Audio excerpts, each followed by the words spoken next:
This is the Mission Objectives panel. This screen displays the locations and details of each objective you are given during the course of a mission. When a new objective appears, a flag will sometimes be placed on the map to indicate the area where the objective can be completed. Information about an objective will always appear first in this dialog box. Left-click the Close button to continue.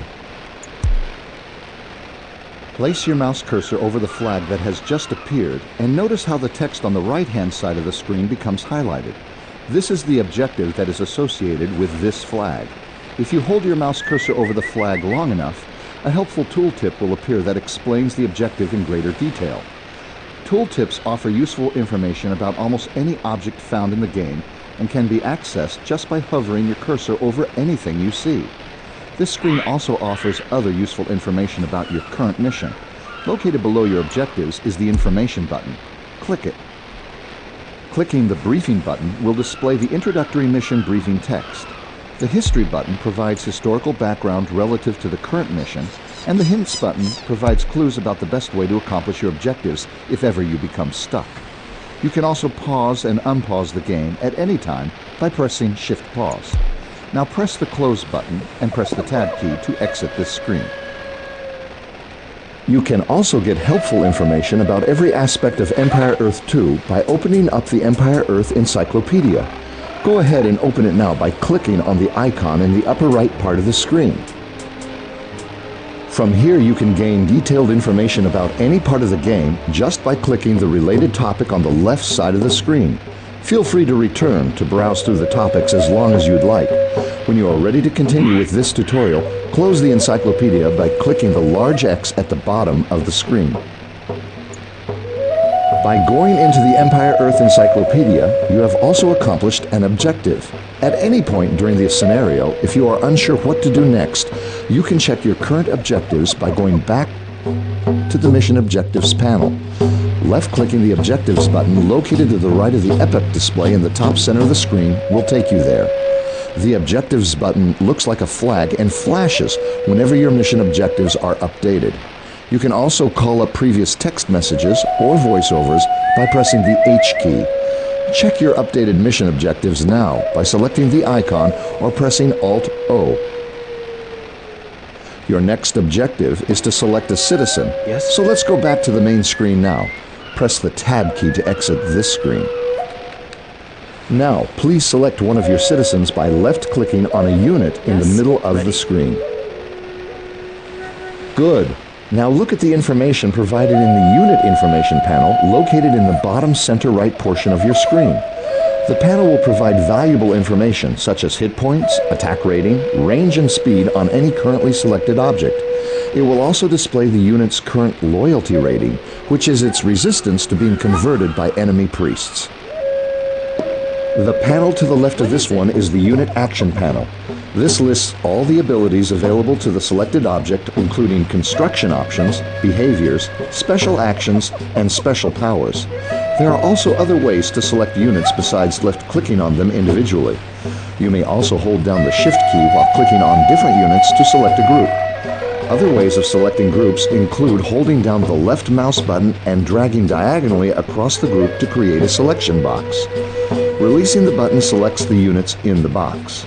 You may also double-click on a certain type of unit to select all units of that type on screen. Experiment with this now. Now, with your citizens selected, right-click near the rocks on the screen. Good.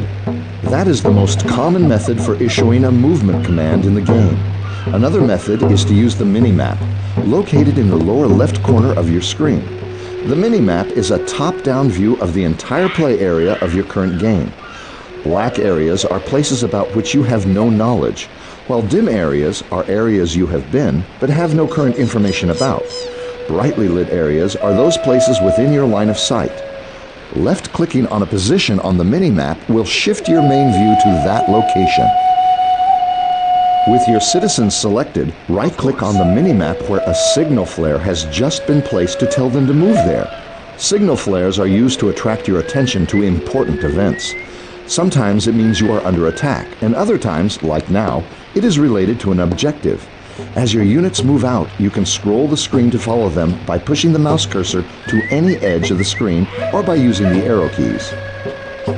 One of the most important aspects of Empire Earth 2 is the cycle of seasons.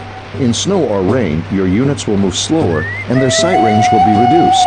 Although every unit on the map is affected by adverse weather conditions, moving units over long distances and exploring or invading another player's territory is much easier in summer or fall. Your citizens have arrived at an excellent location to build your first city. There are abundant resources nearby and plenty of room to build structures. With one citizen selected, left-click on the Build Civilian Structures icon in the Unit Action panel and select the City Center icon. Now, move the mouse cursor near the trees. Notice how the ghost of the city center replaces the cursor. If you move the ghost over trees or resources or other objects, the ghost turns red, which means this building cannot be built here. One or more icons indicating what the problem with the building placement is will also show up over the building ghost in this case, and the tooltip on the right side of the screen explains the exact reason. If you move the cursor over empty terrain that is mostly flat, it turns green, which means the site is suitable for construction. Move the ghost close to the trees and other resources and left-click when it is green. Your citizen will begin construction at that location. You may select additional citizens and order them to help with the construction by right-clicking on the site. When you have finished construction, select your city center. You can produce new citizens from your city center by left-clicking the citizen button in the action panel. Each citizen costs a certain amount of food.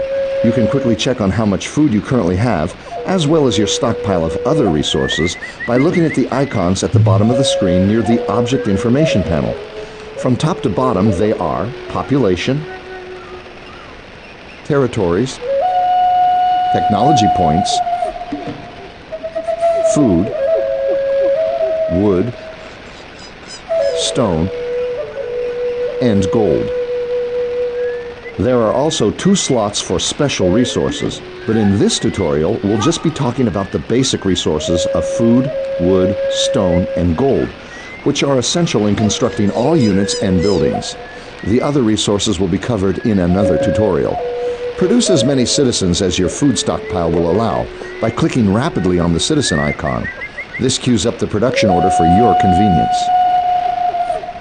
Alternatively, you could order 1 or more citizens and then hit the Cycle Production button so that this building will keep producing what you initially ordered as long as there are resources for it. Each citizen that is produced contributes 1 point toward your current population level. Some units contribute more than 1 point.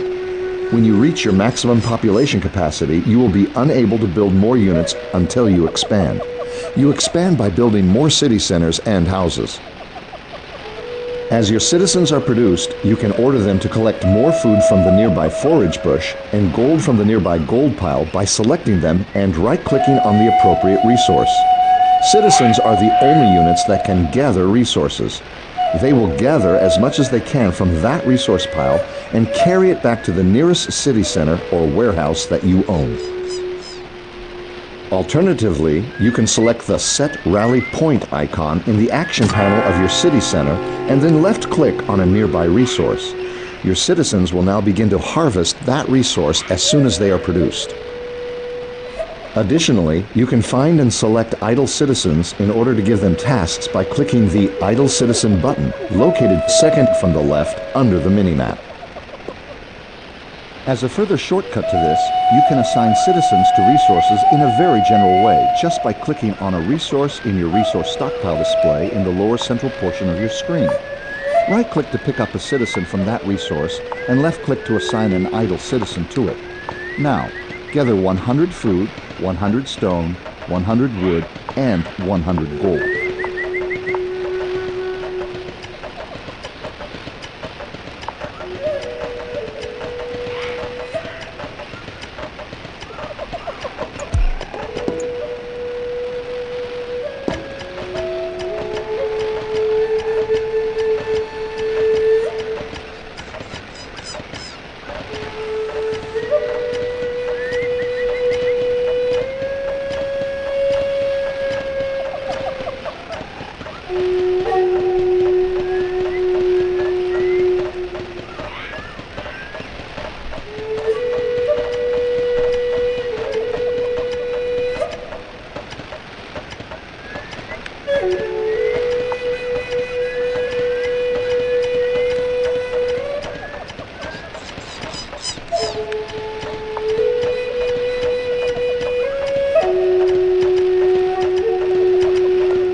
Excellent. Now select your city center again and produce a scout.